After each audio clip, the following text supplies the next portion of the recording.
right here. So other basic concepts we have in this book is the concept of physical person and juridic person. So the physical person is every baptized in the church. So that's the concept. But then in canon law, a juridic person is what in civil law are named as corporations. So in canon law, every corporation is called a juridic person. So a diocese is a juridic person. A parish is a juridic person. The Knights of Columbus is a juridic person. So every organization, every corporation within the Catholic Church is called a juridic person. Like Catholic Charities would be a juridic person. Exactly, it's a juridic person. Now, whatever they administer, the juridic person are called temporal goods, which basically are the properties or the assets of the church. They are named in the Code of Canon Law temporal goods. To administer all that, most of the corporations or juridic persons, they have the statutes, which are that kind of the set of regulations to do the ordinary and extraordinary administration of the temporal goods they possess. And some of them, like the Knights of Columbus, and different orders, they have rules of order, which are basically the same as the statutes, but they're called in a different. And then the word communion, we will see the word communion later, and in the rites and duties. What was that last one? I didn't see the Communion. Communion. Communion. No, I cannot see.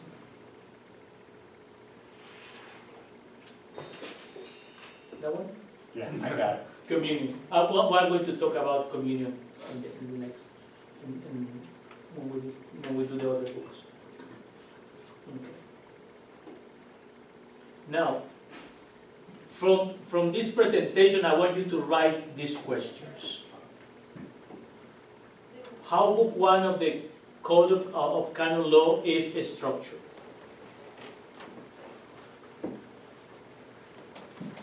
What are the general norms?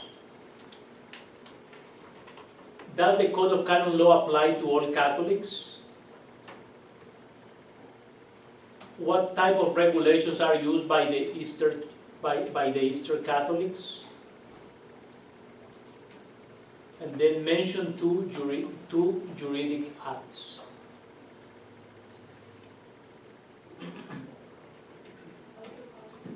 So just write it down. Just keep those questions for your next assignment. Mention 3 administrative acts. This is the last question. Oh, go backwards. Oh, go back. Let's see.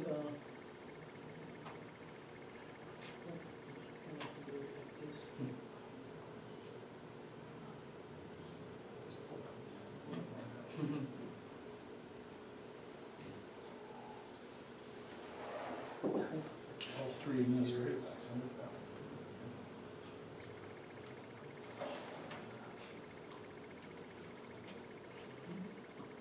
Oh, there's another shot.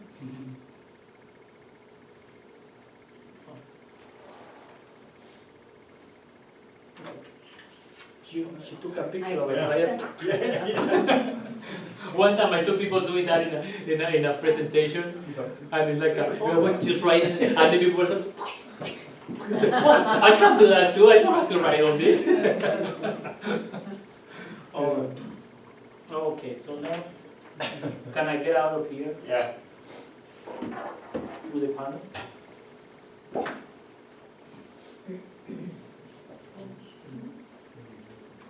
Okay. I'm sorry, yeah, that will I think I can do it. Now I need to ask the other.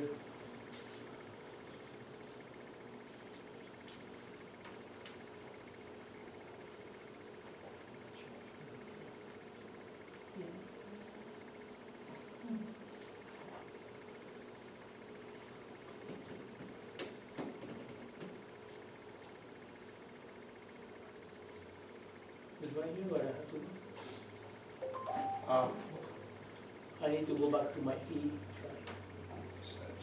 Just close that. Are you done with this? Yes, Unclose that. Don't save. Mhm. Okay. Okay, okay. Now,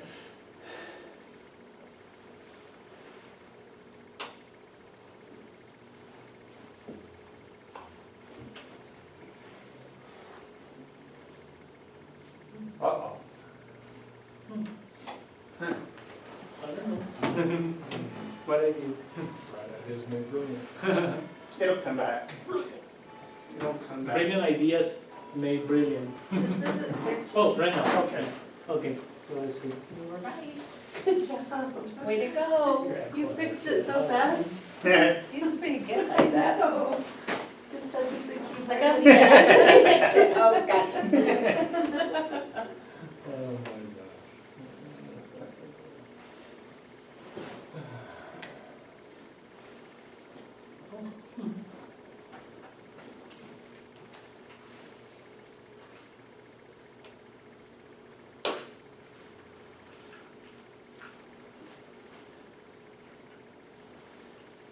Why it went down so much? Oh, I can fix that too. Touch your keyboard.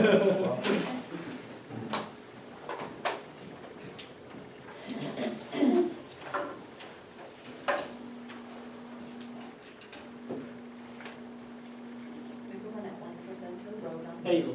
Oh, Thank you. Okay. Now, we are going to explore the second book of the Code of Canon Law. So, let's begin right here. So, this code you have here in the first table. Then, let's keep it right here. So you will have the Latin text on one side and the English text on the other side. So make sure. Exactly. So this is the English, so just don't be confused. We always English in this side. Okay, now.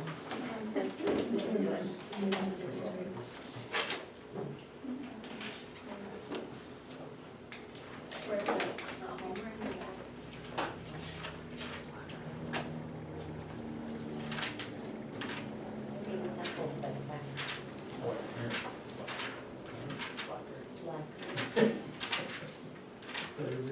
Yeah.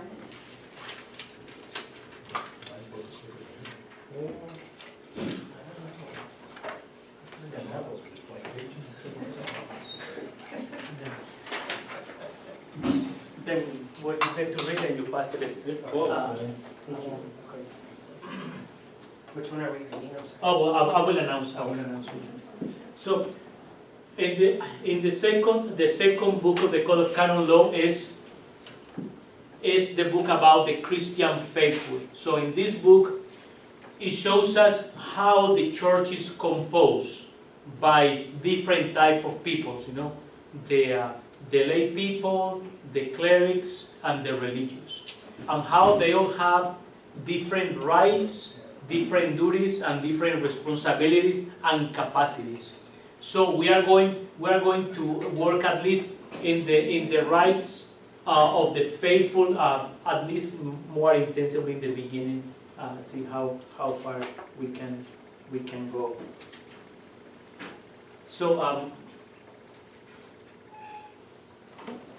So we need to be familiar with all these abbreviations. So that's the way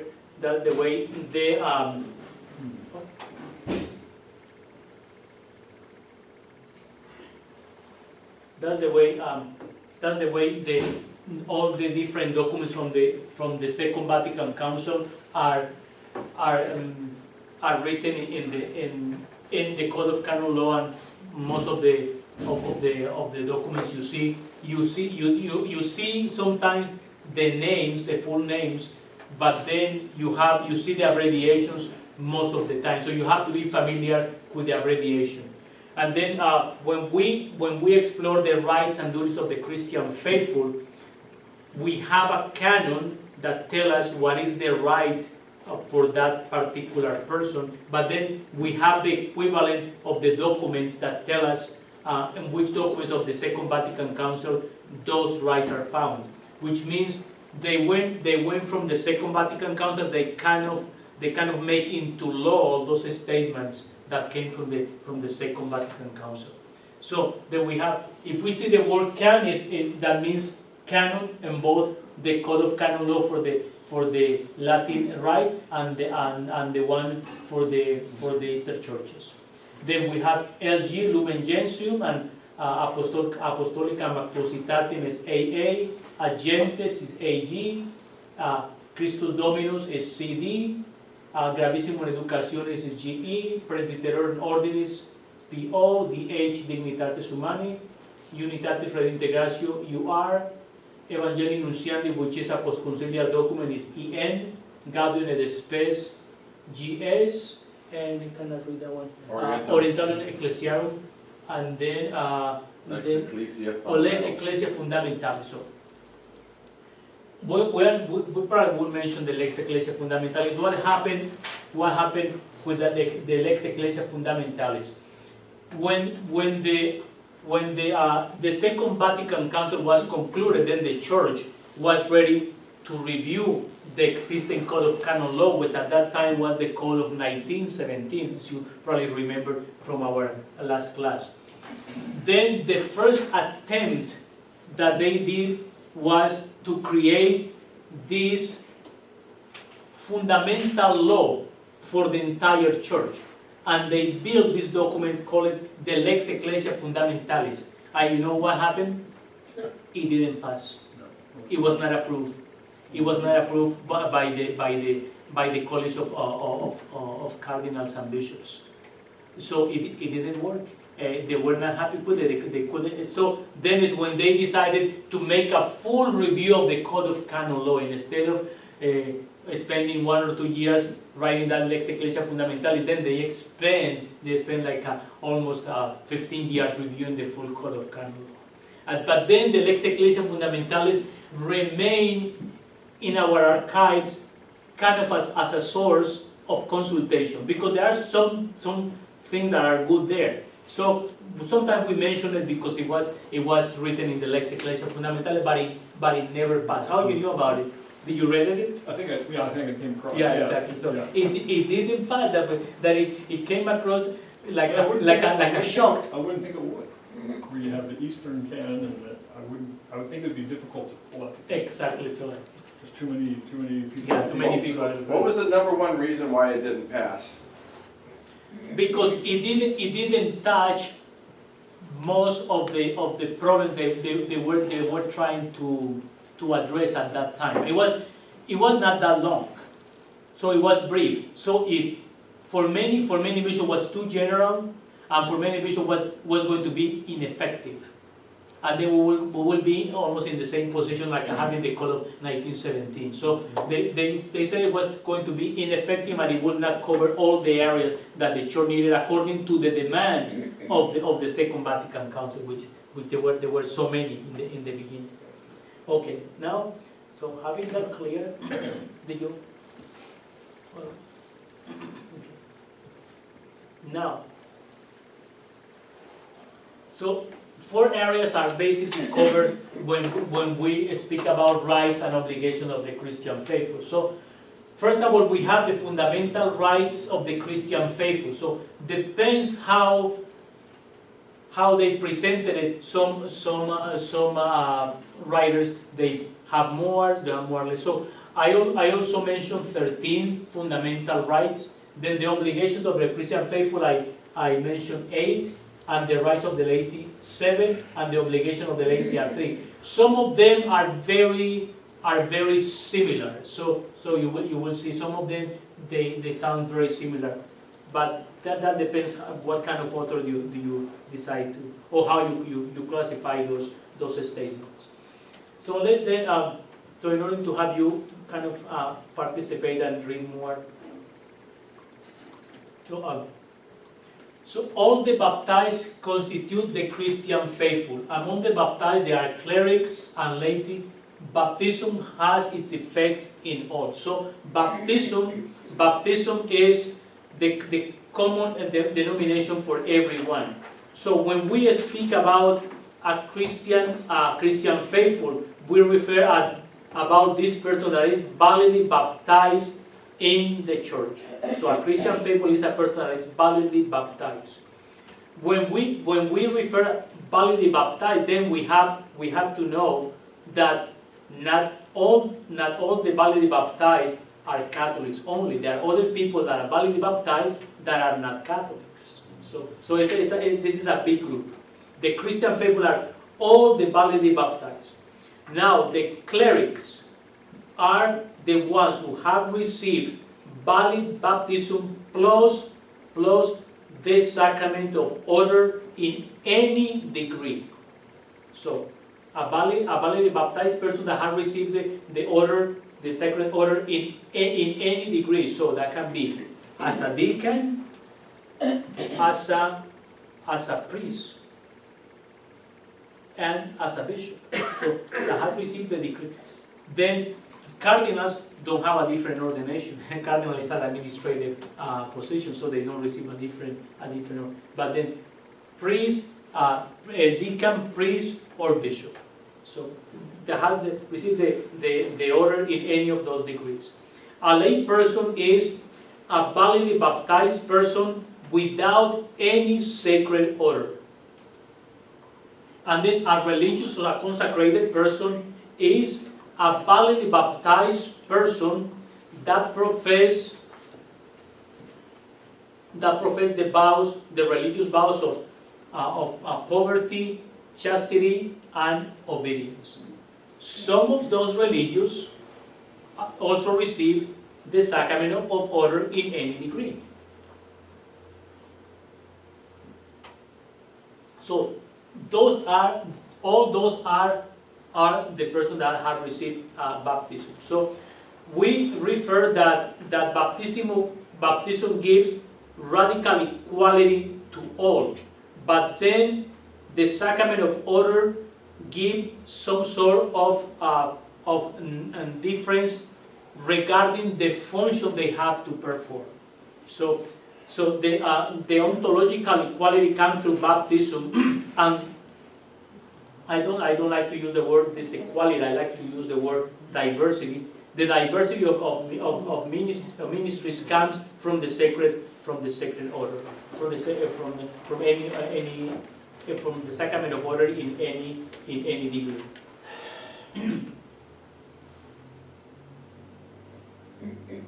Now, Jeremy, if you check on Canon 212, paragraph 2, and if you read it for us, so that's the first fundamental right. Christian faithful are free to make known their needs.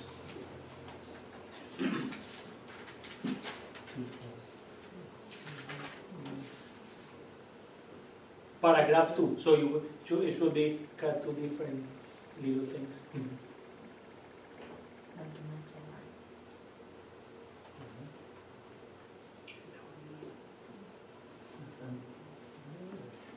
Quick. Yep.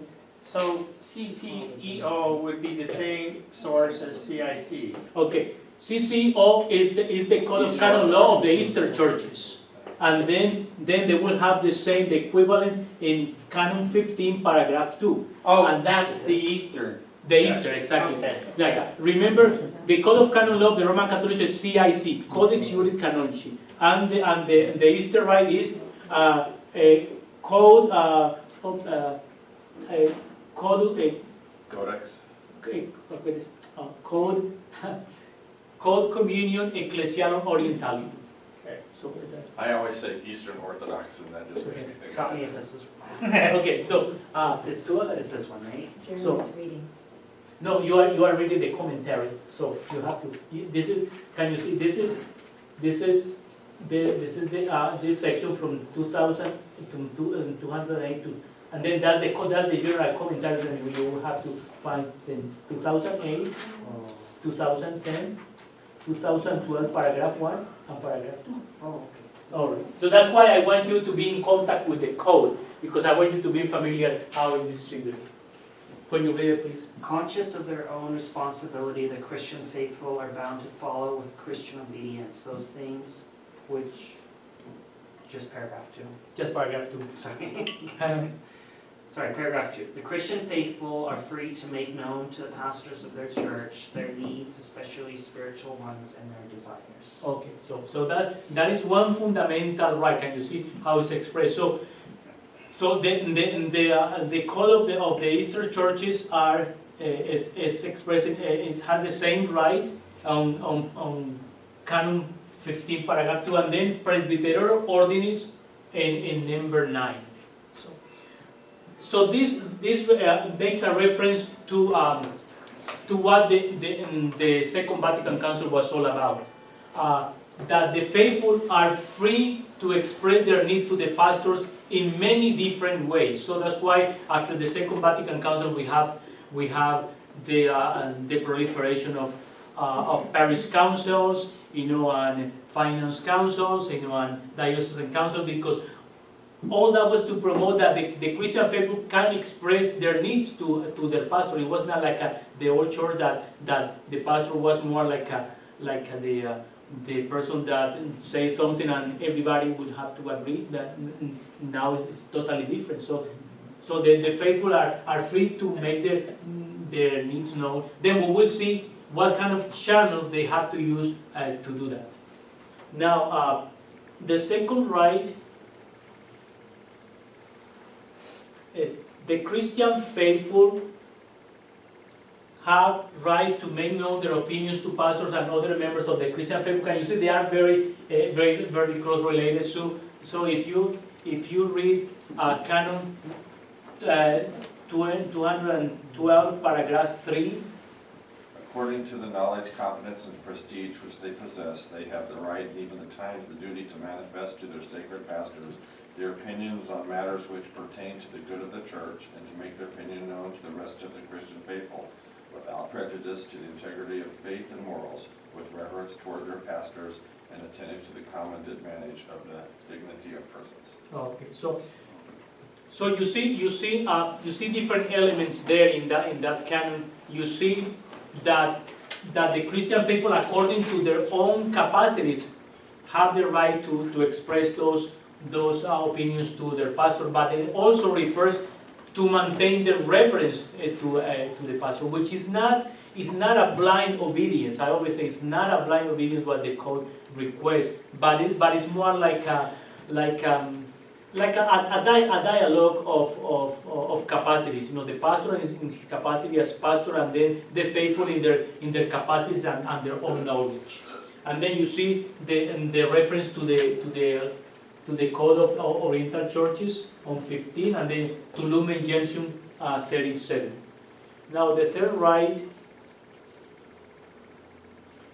the Christian faithful have the right to receive assistance from their pastors, so that is Canon 213.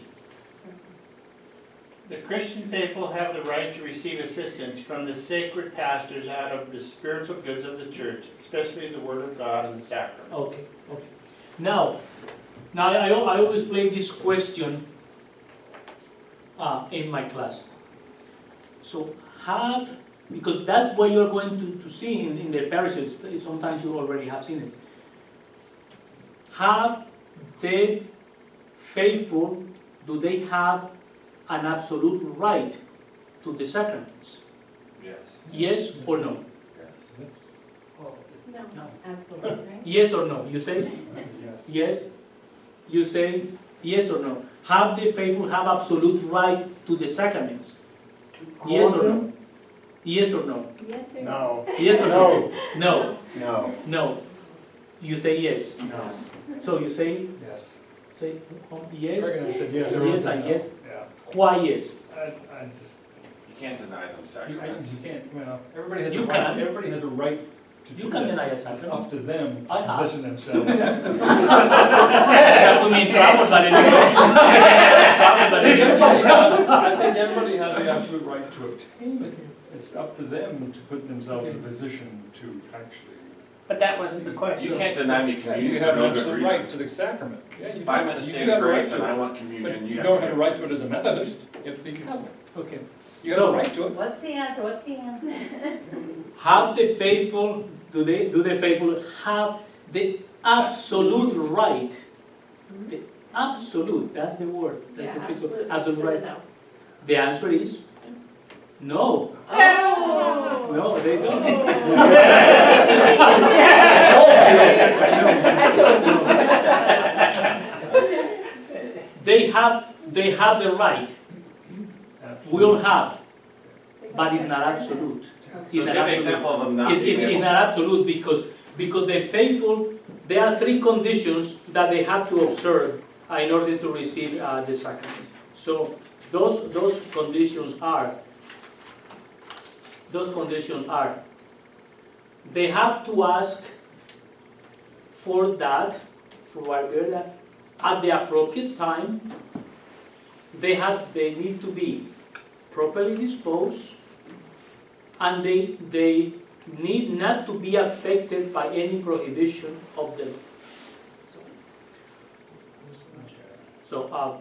So they have in an appropriate time, they have to be properly disposed, and they cannot be prohibited by it. So somebody comes and tells me, I want to get married. I want to get married. So let's begin by that example. But I have been married before. So, yes, you have the right to be married, but we need to resolve the issue of your previous marriage. Tell me about it. Are you Catholic? Are you non-Catholic? Were you married in the church? Were you married outside the church? Then you have to ask all those questions in order to know how you're going to resolve. So, in this particular scenario, the person is prohibited by law to enter marriage. So, he or she doesn't have the absolute right to be married at that particular moment. It may happen, but not at that particular moment. I said when I made my statement that that No, person no, was no, in no. a state of grace. Yes or no, that was the If- question. Or in the state, No. can you be in the state of grace and be married outside the church? Yes. No. No. No. That's right, I said it was in a state of grace. So I mean that nothing. So okay. You let me hang out there to dry. No, out. Now- I qualified my answer, state of grace. So okay. Yeah, he's- It's an ambiguous statement. It is ambiguous. Because some people are not following the teachings of the church, and they believe they are in a state of grace, but they are not. They may not. What if they've confessed it? Confess it what? What if they've gone to confession and said they realize that they... Did they get absolution? Yeah, and and the priest gave them penance and they did their penance. Would they, For penance for what? for not being... Married in the No, church. but For not being married in the church? Yeah. For not being married in the church? They know that was wrong. They know that was wrong, they shouldn't have done that. They shouldn't But they are persistent in that sin. Continue to So They cohabitate. continue Oh, I living in that see. situation. So once they receive penance, they automatically are back in. Yeah, exactly. Like that. Unstated. Sometimes an absolution given under the wrong circumstances not necessarily erase what the person has done. If it's a matter of marriage, the situation has to be resolved. If it is a venial sin, it's different. It's different. But if it is something that affects your life continually, that doesn't go away. So in that situation, Jeremy, you wouldn't get absolution. Well, Yeah, you you might can- get absolution, but you still have the effects of the prior defect. No, the priest will not give you absolution if you're still living, cohabitating together. Oh, yeah, that's true. Sometimes Yeah. they do. What if you're? Because you can live together, what if you Sometimes- don't have Yeah. relations? You don't have to have Does second that matter, relations. or does it Sometimes. matter? Sometimes they do. That is a very interesting statement she has made. Some people say, I am married, with this lady or this man. We have been married civilly for so long, but we have not married in the church because I have a previous marriage that has not been resolved. However, we want, there are certain difficulties to go through the enrollment process, practical difficulties. However, we are living as a good marriage, but we live as a brother and sister. Many people has a right to that agreement. We live as a brother and sister, and they present themselves to the pastor and say, we want to receive communion. And some pastor, under those circumstances, they give them absolution and then allow them to receive communion on a limited basis. It's not the best solution, it's not the best, but sometimes it happens. There are maybe illnesses in between, there are grave illnesses, different things that life of one of them is in danger. So it's not the best solution, but sometimes it happens. In other dioceses, the people present themselves to the chancery, to the tribunal, and they present this statement that we have this form, and they say, no, we are living as a brother and sister, and we have these difficulties trying to go through the annulment process, and then they sign that, and we give them a decree, and they agree on those terms to live as a brother and sister, and that's all you can do for them so much. But if the person is able to resolve that situation to a certain point, and there's no great difficulty, those absolutions don't count for much, because the person is persisting in that situation also.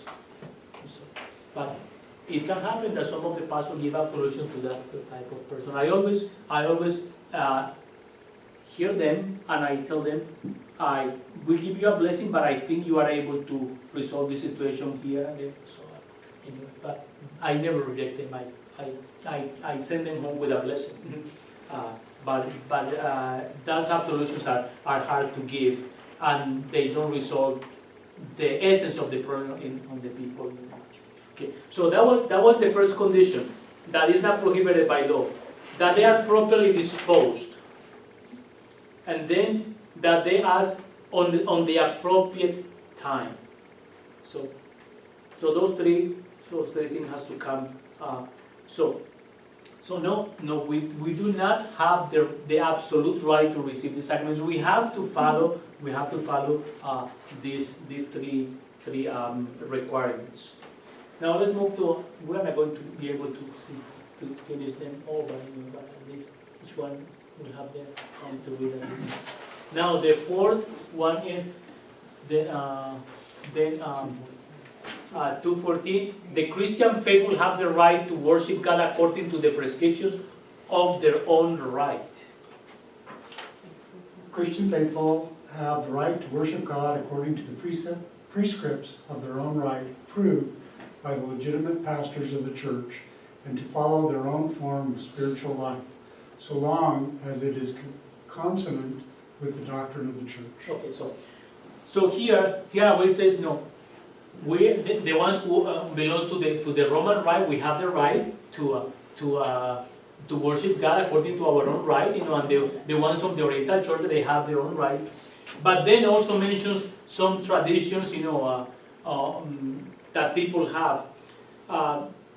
The people have the right to do that. Sometimes there are certain traditions, certain behaviors that people have that are not necessarily canonical, but they are not against the church. For example, when I was a child, and my mom and my grandma would go to Mass, then all the children will go with them, but my mom and my grandma, they will put their veils on them. I mean, automatically, it was automatic. And then in the church, all the women have the veils. Now, not many people do that, but sometimes you see them. Sometimes you see them in the church. It's just some traditions and things. One pastor became very famous in the Archdiocese of Los Angeles because he wanted to prohibit for the ladies to come with those little veils to the church. You cannot do that. You have to respect. Those are forms that people use to worship God. So you have to respect that. So in some churches, in Latin America, here in the diocese too, some people, you go to church early, like at 20 minutes before, and people say the rosary out loud, from the pulpit, somebody else there. and that's the way you do, you see it in Europe, then those are not things in the right of the church. But there are things that people do and they are not damaging to the church, so you respect those traditions. So people have the right to worship God according to their own right and according to their tradition, if they are not against any of the liturgical regulations of the church. So you see, let's do at least another round quickly. Then 215, the Christian faithful have the right to found and govern their own associations. Well, already. Canon 215. 215. The Christian faithful are at liberty freely to found and direct associations for purposes of charity or piety, or for the promotion of the Christian vocation in the world, and to hold meetings for the common pursuit of these purposes. Okay, so exactly. So this is open the windows to so many people to create organizations in the church, but they have to follow the regulations, that are in the same code. So they have to have clear that they are there for the right purposes. They need to have clear that they are under the regulation of the ordinary of every place, the diocese and bishop, so all that. But there is a right that the faithful create their own associations and govern them, for the good of the church. Now, the next one, Canon 216. Then it goes back to. You want to? Then you can read that one. Then we go back. So, Canon, the Christian faithful have the right to promote and to sustain apostolic action. Since they, is that 216? Yes. Since they participate in the mission of the church, all the Christian faithful have the right to promote and sustain apostolic action, even by their own undertakings, according to their own state and condition. Nevertheless, no undertaking is to claim the name Catholic without the consent of the competent ecclesiastical authority. So, this canon and other ones that follow after have to do a lot with the concept of communion. So, we have the right to create organizations, we have the right to participate in the apostolic action, but then we don't do that like autonomously. We do that in communion with the church. So, what that word communion means, I remember we had it in the basic concept of the first book. So, when we refer the word communion, we refer to the sharing of one faith we refer to the celebration of the same sacraments, and we refer to the same ecclesiastical government. So, if one person sin against any of those, one faith, the same sacraments, and the same ecclesiastical government, if one of those things fail, then we have three different scenarios. In reference to the faith, if somebody denies one truth of faith, one dogma or one part of the doctrine of the church, then we have the sin of heresy. If one person does not accept the authority of the pontiff, then we have schism. And then if somebody rejects the entire concept of the faith, then we have apostasy. In any of those scenarios, the person immediately takes himself out of communion with the church. So we have heresy, schism, and apostasy. So any of those create this division and breaks the communion between the person and the church. If you read Canon 2009, paragraph 1, I'm just doing some references. So if you read that is in tune with this one. So if you read that one, 2009, paragraph 1. 219? 209. 209. So go back. Okay. 209, paragraph 1.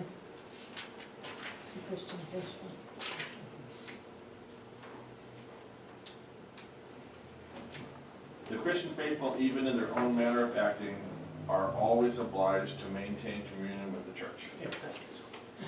So that is what we have to maintain. We have to maintain one faith, celebrate the sacraments, and being on the deserved ecclesiastical governance. Okay.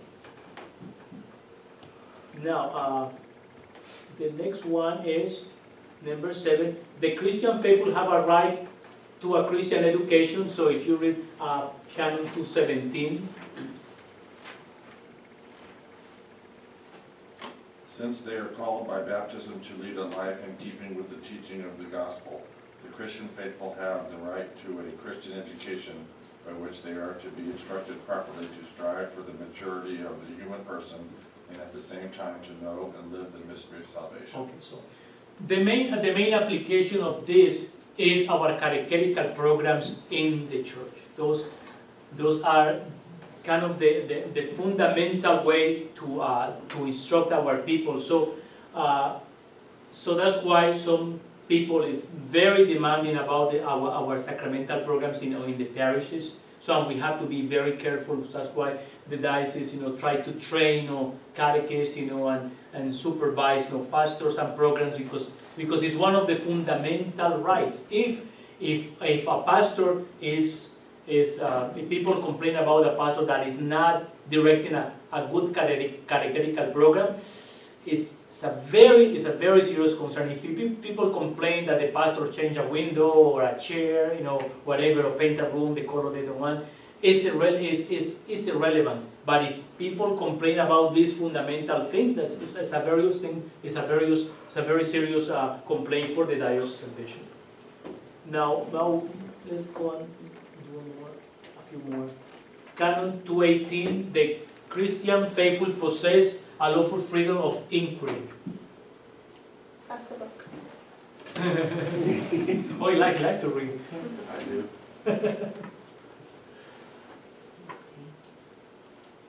So Those 218. engaged in the sacred disciplines have a just freedom of inquiry and of expressing their opinion prudently on those matters in which they possess expertise while observing the submission due to the magisterium of the church. Okay, so you see very, very clear elements there. Expertise and submission to the magisterium of the church. You see those two elements of the faithful have the right of inquiry.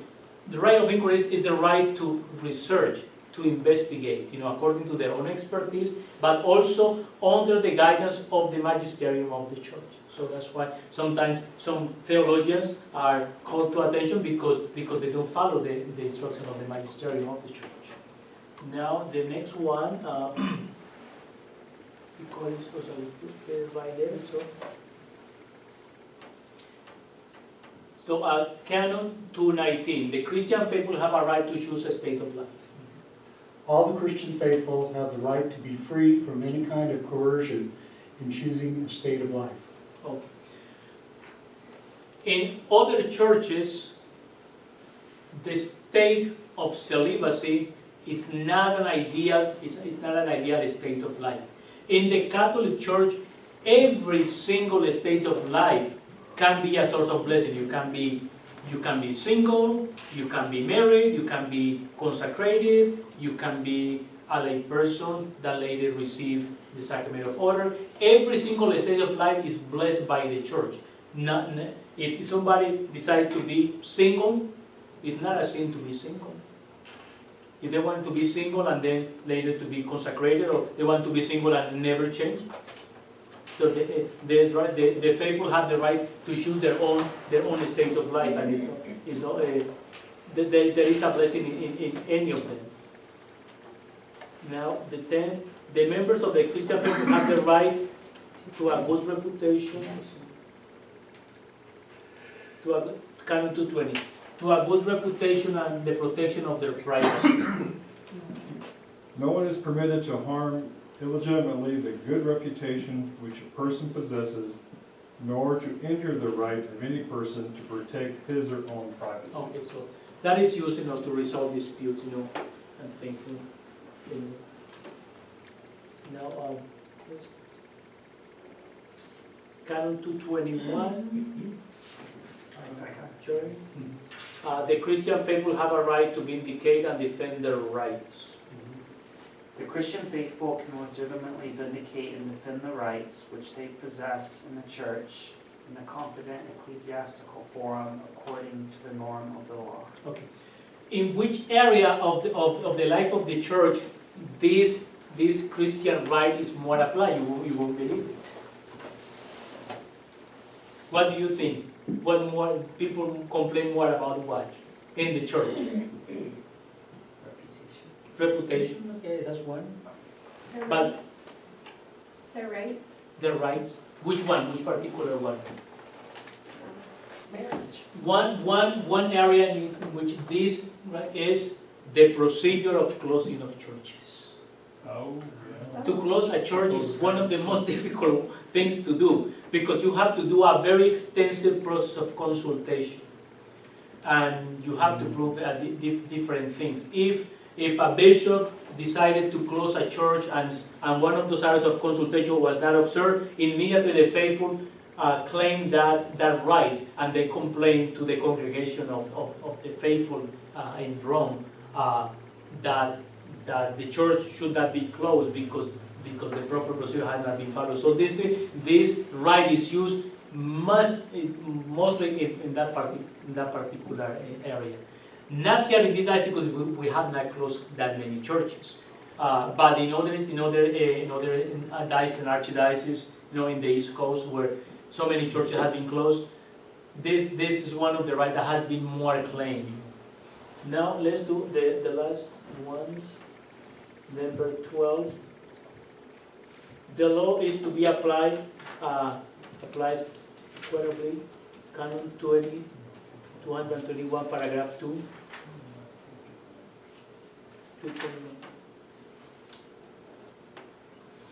Paragraph 1?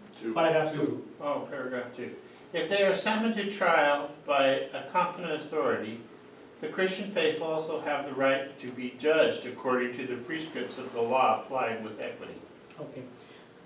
When it says applies to equity, that means that both parts of the complaint of the case has the same rights and obligations. So the notification to both parties is one of the essential elements, in those procedures. It cannot be done just by hearing one, even if the matter is very obvious.